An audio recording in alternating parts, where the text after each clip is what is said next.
Assalamualaikum warahmatullahi wabarakatuh. Bersama kami kumpulan 2 daripada kursus Undang-Undang Kerja Sosial, dan hari ini kita akan menjalankan sebuah podcast yang bertajuk Keganasan Rumah Tangga. Di sini bersama saya Prof. Dr. Jana binti Saim, senior lecturer daripada Pusat Kajian Psikologi dan Kesejahteraan Manusia UKM ataupun dikenali sebagai SETRA. Jadi doktor, macam mana hari ini? Sihat ke? Alhamdulillah, sihat. Alhamdulillah, okey. Terima kasih dengan sesi menjemput saya untuk sesi perbincangan kita berkenaan dengan keganasan rumah tangga. Okey, baik. Okey, jadi hari ini kita jangan tanpa melengahkan masa lagi, saya akan teruskan podcast ini bersama dengan kumpulan. Doktor, berdasarkan kes Johnny Depp dan Amber Heard sendiri, seperti yang kita nampak sekarang, wanita lebih banyak mendapat tumpuan seperti kesiankan dekat mangsa wanita, tapi berbanding lelaki sendiri. Jadi pada pandangan doktor, apa peranan pekerja sosial untuk membela hak lelaki sebagai mangsa?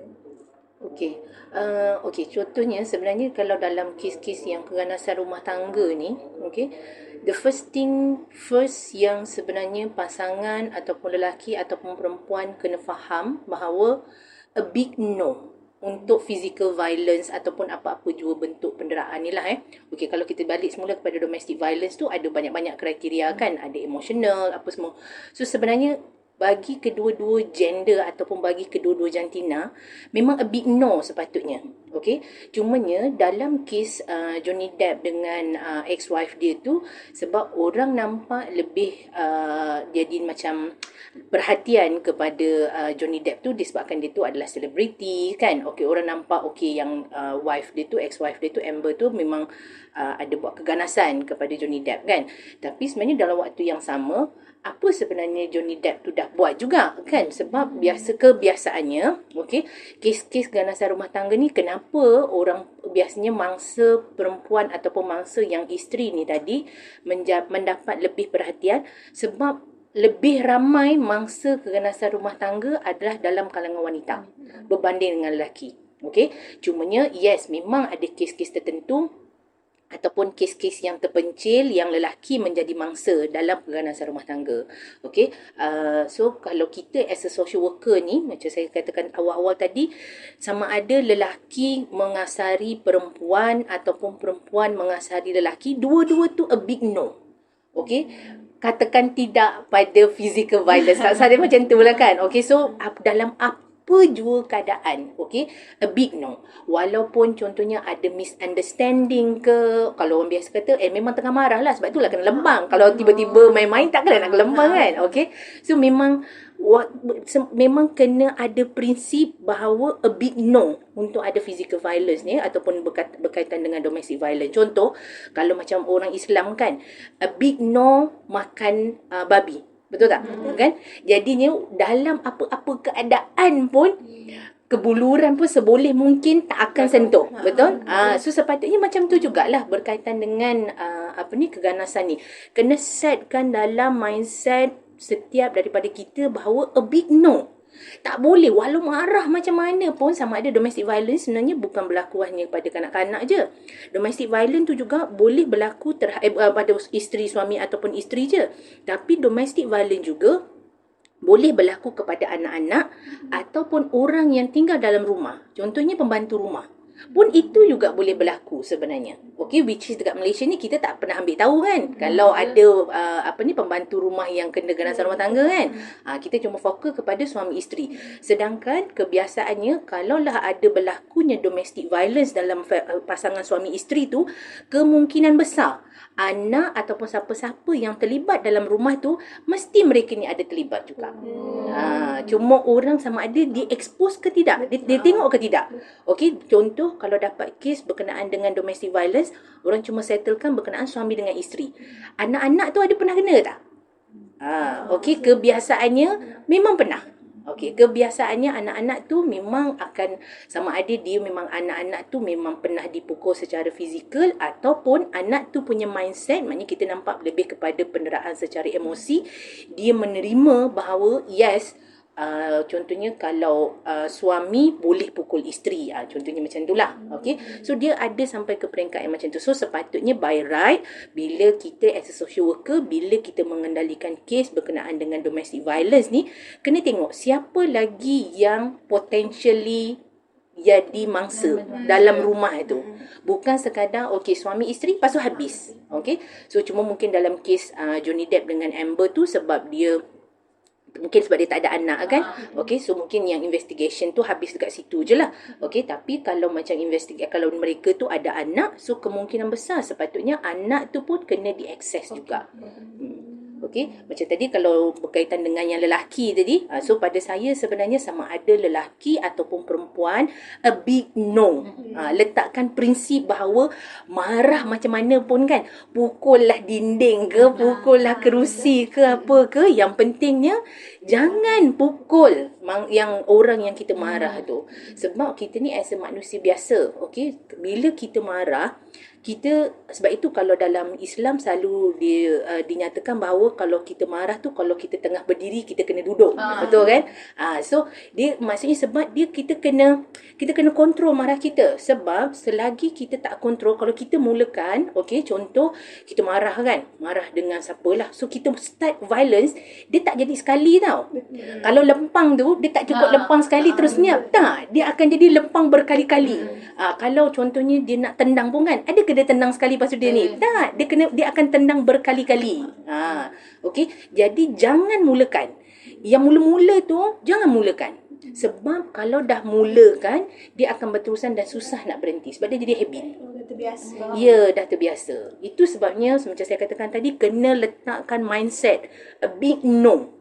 Okey, sebab itu kebiasaannya, pengalaman saya lah mengendalikan kes-kes yang domestic violence ni, kebiasaannya kalau pasangan tu ada domestic violence bila masa dalam perkahwinan, sebenarnya domestic violence tu telah bermula sebelum tu lagi.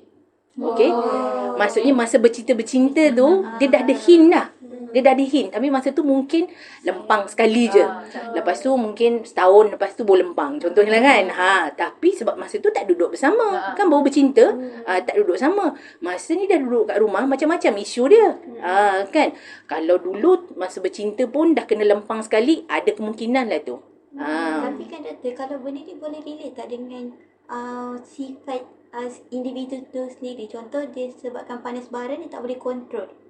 Macam tu. Itulah sebabnya saya kata setiap orang dia kena pegang bahawa panas baran, semua orang panas baran kot. Saya rasa mana jarang orang, kalau lah biasa kita, setiap manusia ni kita ada kelemahan sesuatu yang akan trigger kita punya kemarahan kita kan. Ada orang contohnya tak suka kalau bila kita tengah makan orang ambil nasi sikit, akan marah. Ataupun ada orang tak suka kalau kacau ambil pensil contohnya, tak suka kan. Ataupun ada orang yang aku allergic betul kalau letak towel kat atas lantai contohnya. Kan benda-benda macam tu. Setiap orang dia ada triggernya, something yang kita rasa macam tak boleh tau. Kalau benda ni kan memang sensitif betul contohnya kan. So yang itu tu sebenarnya yang kita kena kawal. Benda yang akan triggerkan kita ni, yang itu tu kita kena macam itu sebab kata jangan mulakan. Sebab kalau mulakan dengan, kalau kita marah je terus lempang, memang dia akan jadi habit kemudian tu. Okey. Dan kalau nak kata panas baran, itu sebab dia telah dijadikan sebagai dia habit. But bila dia jadikan habit, so bila dia marah kan, dia tak nak kontrol. Sepatutnya kalau dia marah, dia kena dia diam ke, ataupun dia buat sesuatu yang sebenarnya boleh divert dia punya kemarahan terlalu kan. melayan. Ya, dia terlalu melayan. Kalau macam saya, kalau saya marah, saya geram, saya baca buku. Sebab bacalah buku cerita ke apa kan. Sebab kita akan divert kita punya pemikiran kita dengan kita baca buku tu. So kita macam okeylah, bacalah buku-buku apa-apa kan. Buku-buku agama ke, buku apa-apa yang kita suka.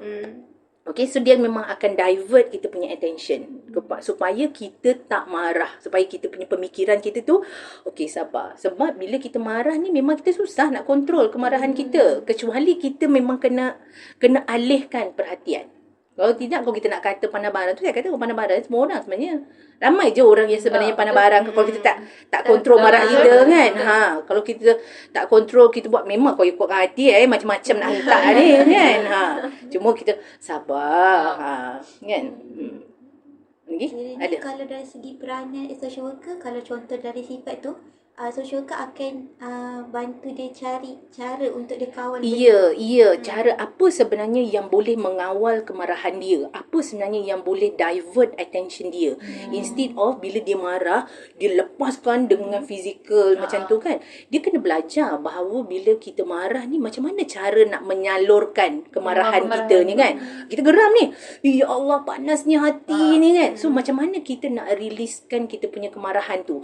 Nak tumbuk dinding ke, nak tumbuk sofa ke, apa kan, nak minum air ke, nak makan ke kan. Sudah kita cool, barulah kita boleh berbincang dengan siapa yang menyebabkan kemarahan tu lah. So kalau memang dia tak nak kawal, itu memang back kepada diri dia sendiri. Sebab dia memilih untuk tidak mengawal perasaan dia. Sebab dan biasanya orang-orang yang panas baran ni, semua benda pun dia panas baran.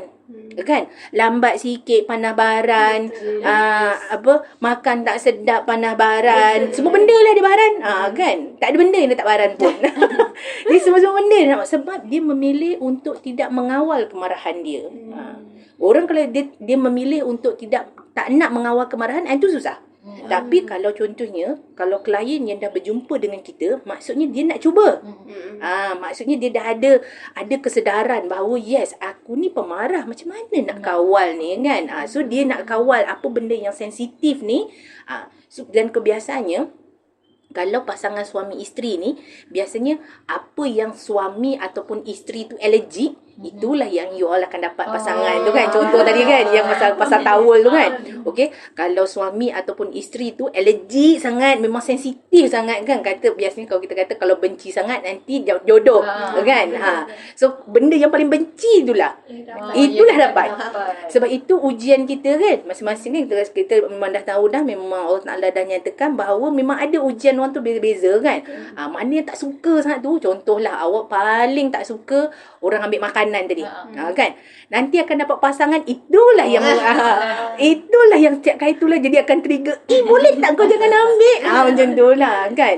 So benda-benda macam tu lah yang sebenarnya kita as a social worker ataupun kita as a human being, kita kena faham bahawa kita kena kawal kemarahan kita. Dan juga kalau bagi tahu dengan klien, dia kena kontrol, dia kena belajar mengawal. Sebab manusia dia ada habit tau. Okey, dia jadi habit. Jadinya kalau dia dah berterusan, kalau dia tak boleh nak kawal ataupun dia tak nak kawal perasaan marah dia akan jadi habit. Okey, jadi bila dia jadi habit, dia lempang orang pun dia tak rasa apa-apa. Okey, macam kita tak pernah lempang orang kan. Tiba-tiba awak turun bawah tu, awak pergi lempang orang. Balik ya Allah, kenapa lah pergi lempang dia kan. Ingat-ingat ni. Saya rasa sampai bila-bila pun duk teringat, ya Allah, apalah kehalang lempang orang kan. Tapi kalau dah habit, lempang orang pun tak ada masalah. Ya, tak rasa apa. Hari ni lempang orang, besok lempang orang lagi. Besok lempang orang lagi, dia tak rasa apa dah. Ya, dia jadi habit dah. Okey. Itu yang menyebabkan bahawa yang biasanya orang yang domestic violence ni, kebanyakannya kalau kes-kes yang domestic violence ni, dia bukan insiden yang pertama. Okey, biasanya kalau kes domestic violence, kalau pasangan tu dah berjumpa dengan social worker ataupun siapa-siapa yang mengendalikan kes, sebenarnya kes tu dah banyak dah. Dah banyak kali dah sebenarnya. Okey, sampai exit limit, dia dah tak boleh lagi nak kontrol. Okey, mangsa tu dia tak boleh lagi nak handle, dia rasa macam tak boleh nak cope lagi, itu dia jumpa. Dia bukanlah insiden kali pertama. Okey, kebiasaannya kalau kes-kes domestic violence, kalau awak dapat kes-kes domestic violence, cuba tanya, bila sebenarnya mula? Sudah lama dah. Okey, dan benda tu berterusan. Okey, sebab bila dah berterusan, sama aduk pendera tu, dia dah rasa seronok, dia dah rasa habit tau. Okey, dia dah rasa macam, tak apalah aku lempang, besok baik pun. Kan, so dia dah tak rasa apa-apa dah sebenarnya. Okey. Dan domestic violence kan dia ada circle kan. Kalau dalam domestic violence ni dia ada circle. Kalau dalam suami isteri, okey, dia dalam perkahwinan dia ada circle. Dia panggil apa kitaran apa kitaran keganasan kot. Okey. So dalam kitaran keganasan ni memula dia ganas, lepas tu dia pujuk, lepas tu ada fasa honeymoon. So fasa tu akan sentiasa berulang-ulang. Okey. Dan dalam sampai satu peringkat, kadang-kadang mangsa tu dia jadi macam ni, Kalau tak silap saya, dia dah lali. Okey, lali ataupun dia sebenarnya dia akan rasa pelik kalau dia tak didera. Tak dipukul. Ya, so sebab dia dah get used. Dia dah get used dengan dia dipukul tu. Okay, so dia akan rasa macam it's okay. Okay, it's okay dia kena pukul sebab itu adalah salah dia. Sampai peringkat yang macam tu. So sebenarnya kita tak mahu sampai peringkat macam tu sebab domestic violence ni sama ada dalam agama ke, sama ada dalam dalam undang-undang, memang a big no. Okey, memang a big no. Tak pernah sebenarnya, kalau kata dalam agama, kalau ikut yang ni memang adalah dalam Jabatan Agama Islam, dia kata boleh pukul kan. Kalau tak pernah ni kan, cuba kalau sebelum tanya orang-orang yang pernah bernikah, biasanya Jabatan Agama ni dia ada satu bahagian dipanggil taklik. Okey, taklik tu memang menyatakan bahawa kalau yang Selangor punya lah. Okey, saya tak tahu kalau yang negeri lain, saya rasa sama je kot. Okey, dia ada satu bahagian bila taklik tu dia kata boleh pukul mana-mana bahagian kecuali muka. Taklik tu sebenarnya kalau pada saya, pandangan saya as a social worker, itu sebenarnya adalah salah satu trigger. Kan? Kenapa nak membenarkan di peringkat awal? Maknanya dia kata, dah masukkan kat situ boleh pukul mana-mana bahagian kecuali muka. Jadi tak kisahlah pukul tangan ke kenapa semua kan, as long as muka tak cacat something gitu kan. Sedangkan sepatutnya di peringkat awal lagi kena cegah. Sebab klausa tu, taklik tu sebenarnya seolah-olah membenarkan. Sepatutnya tak boleh. Okey, tak boleh dalam apa keadaan pun. Dia ada banyak cara sebenarnya untuk menyelesaikan konflik suami isteri selain daripada nak pukul dan sebagainya ni. Banyak lagi cara-cara yang lain selain daripada pukul. Kan? Okey? Lagi ada soalan? Okey, secara amnya kita tahu keganasan rumah tangga ni banyak berpihak kepada perempuan. Jadi, apakah jadi Akta Keganasan Rumah Tangga 1994 ni boleh diguna pakai tak untuk lelaki? Boleh. Kiranya dia sama je doktor? Sama sahaja. Cuma itu yang saya katakan tadi, kebanyakan mangsa-mangsa keganasan rumah tangga, terutamanya kalau dalam konteks Malaysia lah. Okey, mangsa-mangsa keganasan rumah tangga ni adalah dalam kalangan wanita. Okey, itu yang menyebabkan kita banyak tertumpu kes-kes tu wanita lah. Tapi sebenarnya ada yang kes-kes yang melibatkan lelaki dan akta itu terguna pakai. Itu yang saya kata tadi, dalam akta tu terguna pakai bukan sekadar isteri. Okey, juga untuk orang yang ada dalam rumah. Okey, yang anak-anak, pembantu rumah tadi tu. Okey, so dia sebenarnya termasuk itu juga. Okey, cuma biasanya orang gampak, akta keganasan rumah tangga ni guna untuk isteri. Tak, sebenarnya suami pun boleh kalau mereka ni terlibat dalam keganasan rumah tangga. Ada isteri yang violence kan pada suami kan. Okey, yang memang sangat dominan. Okey, ada yang memang berlaku. Okey, dan memang benda tu dia, sebab lelaki ni kan dia ada ego dia as a lelaki. So bila dia jadi mangsa keganasan rumah tangga ni, dia ego tu tercalar sampai dia rasa sangat malu untuk mengaku bahawa dia ni itu yang menyebabkan selalunya dia lebih tidak menonjol lah mangsa-mangsa keganasan rumah tangga dalam kalangan suami ni, walaupun ada kes-kes tu berlaku. Cuma itulah daripada peringkat awal sebenarnya kesedarannya mesti ada suami ataupun isteri a big no. A big no untuk melakukan domestic violence. Kena pegang yang itu. Okey. Okey doktor, soalan seterusnya, semasa PKP terdapat banyak juga berlaku isu keganasan rumah tangga. So antara kes yang menjadi tumpuan tu adalah kes Pavitra, di mana ia berpunca daripada desakan keluarga yang memerlukan duit serta penggunaan media ketika PKP sehingga mengabaikan anak-anak dia. So bagi pandangan doktor, as a social worker, apa yang patut Pavitra tu buat sebab dia terhimpit dengan masalah dari keluarganya tu sendiri? Okey, dia sebenarnya macam ni tau. Masa yang PKP tu, okey, nature keluarga di Malaysia ni, okey, biasanya suami pergi bekerja, okey, isteri pergi bekerja, lepas tu anak-anak pergi sekolah dan sebagainya. Masa untuk kebersamaan tu kurang. Okey, itu dalam natural environment, okey, keluarga di Malaysia. Tapi masa PKP 24/7 menghadap muka kan. Okey. So macam saya kata tadi, dia kalau yang suami isteri ni biasanya apa yang dia tak suka itulah yang dia dapat. Okey. So kalau sebelum ni contohnya isteri tu suami ataupun isteri tu letak towel atas lantai contohnya kan. Selalu dia nampak tu je dia boleh belah. Tak apalah pergi buat kerja. Yang ni tak boleh. Dia nampak juga. 24 jam. Kalau masa PKP tu contohnya kalau mandi satu hari 3 kali lah dia nampak towel di belakang lantai. Kan. So benda-benda macam tu yang menjadi trigger. Okey. Sebab itu masa yang PKP tu sebenarnya banyak kes-kes yang melibatkan penderaan dan juga domestic violence yang berlaku. Okey, yang memang JKM dapat banyaklah aduan-aduan dan sebagainya. Okey, disebabkan sebenarnya keluarga di Malaysia ni secara naturalnya yang saya nampak mungkin disebabkan oleh perubahan semasa dan sebagainya. Suami dan isteri itu dia cuma bersama waktu best-best je. Okey, waktu pergi melancong, waktu happy-happy. Tapi bila waktu stres, dia tak bercakap di antara suami dan isteri. Okey, mungkin si isteri dia punya bila dia stres dia bercakap dengan orang luar, suami pun macam tu juga. Dia tak bercakap sama-sama. Okey. Biasanya kalau kita nak tahu keagrapan kita dengan seseorang, kita bersama susah dan senang. Macam itulah. Masa kita stres pun kita bercakap dengan orang tu, masa kita happy pun kita bercakap dengan orang tu. Barulah kita tahu itu kawan baik lah bukannya kan. Okey. So kebanyakan pasangan ni yang saya nampak suami isteri, kawan baik dia bukanlah suami ataupun isteri. Okey. Jadi bila PKP tu dia tak rasa dia dah stres. Dan dia tak rasa bahawa suami ataupun isteri dia tu memahami dia. Okey. Tapi dia tak boleh jumpa kawan baik dia yang kat luar tu. Kan? Itu yang menyebabkan trigger. Okey. Dalam konteks masa PKP. Okey. Jadi dah 24 jam tadi nampak towel 3 kali dah stres dah. Lepas tu dengan kita tak boleh nak bercakap dengan dia contohnya kan. Okey. Sebab dia bukanlah kawan baik kita. Okey. Tak boleh cakap dengan dia. So bertambah-tambah lagi isu-isu berkenaan dengan domestic violence. Okey. So kalau berbalik semula pada kes yang Fabitra tadi tu, okey, bila ada desakan di antara keluarga besar, kan keluarga besar kan yang nak duit tu kan, okey, keluarga besar dengan keluarga induk keluarga dia, okey, satu lagi keluarga besar, okey. Dalam kita punya teori, awak dah belajar ke dalam kelas saya yang memahami keluarga, okey.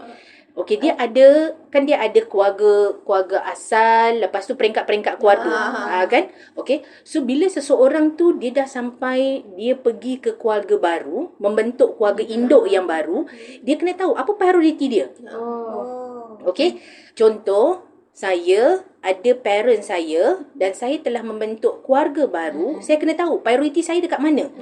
Adakah prioriti saya masih kepada ibu bapa tadi ataupun keluarga baru? Okey, dia kena pandai mainkan peranan dekat situ. Okey, kita tak nak keluarga yang asal tu terpinggir dan kita melebihkan ini, bukan. Tapi kita kena tahu fokus kita dekat mana.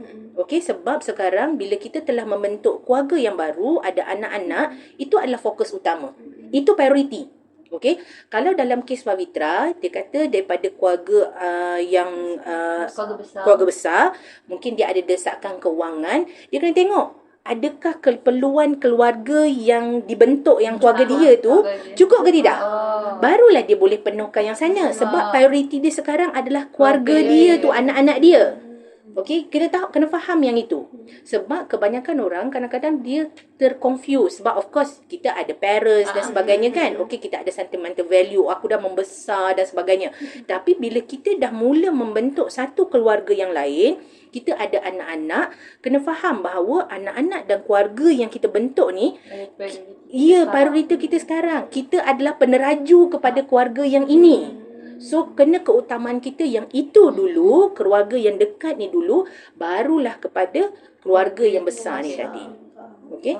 Yang itu tu yang kadang-kadang orang terlupa ataupun tersilap untuk memahamkan bahawa prioriti dia adalah keluarga yang ini dulu. Okey, even kalau lelaki, contohnya suami, bila dia nak memberi nafkah kepada ibu bapa contohnya, dia kena penuhi nafkah yang ini dulu. Keluarga dia dulu, dia punya anak-anak dan juga isteri, itu dulu immediate. Okey, barulah keluarga dia. Okey, keluarga yang mak bapak itulah tadi. So priority first yang itu. Adakah yang itu dah dipenuhi, dan baru dia boleh pergi kepada yang mak bapak itu tadi. Okey. So kalau ni tengok balik dalam stages of family tu, dia ada pemisahan. So masa tu dia kena faham bahawa aku ni nak membentuk keluarga baru, mana satu prioriti. Kalau dia still lagi, kalau lelaki contohnya aku tetam anak mak contohnya kan, dia kena faham kalau dia nak jadi anak mak selama-lamanya dia jangan kahwin. Dia jangan kahwin. Sebab dia tak bersedia lagi nak membina bahawa keluarga ataupun isteri dan anak-anak dia ni adalah tanggungjawab utama dia. Dia tak bersedia lagi nak memberikan perhatian dia, prioriti dia kepada anak-anak dan isteri. So dia tak, dia jangan kahwin. Dia boleh fokus kepada yang anak mak tu. Tak apa, tak ada masalah. Tapi dia kena sedar bahawa kalau dia telah berkahwin, ada anak-anak, itu prioriti yang utama. Okay? Even kalau dalam Islam pun kita tengok macam tu kan. So itu yang utama dulu. Baru dia balik semula kepada tu. Dia balik semula sama macam teori keluarga tu. Kiranya doktor, kalau dari segi peranan social worker bila nak bantu Pavitra ni, dia akan melibatkan Pavitra as individual atau dia melibatkan sekali keluarga, sebab keluarga dalam keadaan mendesak. So Pavitra dalam keadaan kena buat pilihan. Okay, so, first memang kita boleh buat sesi, contohnya individual. Okay, sesi individu. Okay, lepas tu sesi individu, lepas tu sesi keluarga dan juga keluarga besar. Okay, masa tu yang kita, sebelum tu memang kita kena individu dulu. Okay, satu saja, dia sahaja dulu. Lepas tu kemudian baru ada sesi bersama dengan suami, baru ada sesi mungkin dengan parents dan sebagainya. Okay, mungkin dalam kes Pavitra tu sebab family nampak dia dah ada duit kan, sebab dia dapat duit daripada income daripada YouTube kan. So family nampak okay, dia ada pendapatan macam tu kan. Tapi waktu yang sama family kena faham bahawa prioriti dia ni mana satu sekarang. Prioriti dia adakah kepada keluarga, okey, ataupun kepada keluarga baru yang dia telah bentuk tu. Jadinya intervensi akan diberikan juga kepada keluarga tersebut lah. Ya, betul. Cuma biasanya bila menyebabkan keluarga besar, susah nak datang. Itu je lah. Tapi maksudnya kita boleh melakukan yang sesi individu dengan Pavitra tu. Okey, kita kena fahamkan dia dulu. Bahawa dia faham tak bila dia telah membentuk keluarga baru ni, bahawa dia ada tanggungjawab kepada anak-anak dan juga kepada dalam keluarga baru ni. Okey, dia ada tanggungjawab dekat situ. Okey, kalau dia dah faham bahawa prioriti dia mana satu, mudah nak buat keputusan. Masalahnya kalau dia still lagi rasa tak, itu mak bapak saya bantu saya, besarkan saya dan sebagainya. Contohnya kan. Tapi dalam waktu yang sama, keluarga yang terdekat ni, anak-anak ni tadi tak dipenuhi, so tak boleh. So dia kena balik semula kepada prioriti dia. Dia kena ubah dia punya mindset dia. Bila dia dah berkahwin, dia ada prioriti dia yang lebih utama. Itu keutamaan dia sepatutnya. Okey? Lagi? Okey. So kalau kita boleh repat balik semula daripada perbincangan awal, okey, yang saya still lagi nak tekankan adalah dalam masyarakat kita sebenarnya, kita as a social worker dan sebagainya, okey, kita kena nyatakan bahawa tak boleh ada domestic violence sebenarnya. Whatever it is. Sama ada domestic violence tu terhadap suami, atau terhadap isteri, ataupun terhadap anak-anak, orang gaji dan sebagainya. Tak sepatutnya berlaku. Tak sepatutnya berlaku. Dan sepatutnya setiap manusia ni kita kena faham bahawa kita perlu mengawal kemarahan kita. Whatever it is. Okay, whatever it is, memang kita kena kawal dan cuba untuk ubah habit. Kalaulah kita ni jenis orang yang pandai barang, jenis semua benda lah sensitif kan. Orang buat ni lambat marah, tersilap sikit marah kan. Semua benda nak marah, memang kita kena ubah habit kita. Dan kita kena tahu at the end, kita kena tahu apa sebenarnya prioriti kita. Okey, tanggungjawab kita bila kita gradually kita membesar dan sebagainya. Sebab bila dalam rumah tangga ni akan ada banyak sangat cabaran-cabaran sebenarnya yang akan trigger. Okey, sama ada suami ataupun isteri. Mungkin kalau dalam kes Pavitra tu, sebab Pavitra tu ada duit kan. Mungkin kalau di peringkat suaminya pula, mungkin orang trigger pendapatan tu daripada isteri contohnya kan. Isteri kau dia masak-masak. Benda-benda macam tu pun akan menyebabkan si suami tu mungkin marah sebab kata orang kata dia ni makan duit isteri contohnya kan. So benda-benda macam tu sebenarnya as a suami isteri ni dia kena faham. Okey, banyak sebenarnya persekitaran kita ni yang sebenarnya akan mempengaruhi environment dalam keluarga. Okey, so mereka ni yang sebenarnya kena katakan, yang balik semula pada prinsip awal, a big no. Sebab dekat luar ni ada banyak perkara yang sebenarnya akan trigger pergaduhan suami isteri. Kalau kita tolak syaitan kan, syaitan tu tolak tepi. Okey, even manusia-manusia ni pun sebenarnya boleh menyebabkan pergaduhan. Kan? So, prinsip awalnya whatever it is, tak boleh ada domestic violence. Dan kalau berlaku apa pun, memanglah kita marah dan sebagainya, tapi tidaklah sampai ke peringkat kepada physical violence. Okay? Okay, so itu saja perkongsian daripada saya. Terima kasih. Terima kasih, Doktor. Ya, terima kasih. Assalamualaikum warahmatullahi wabarakatuh.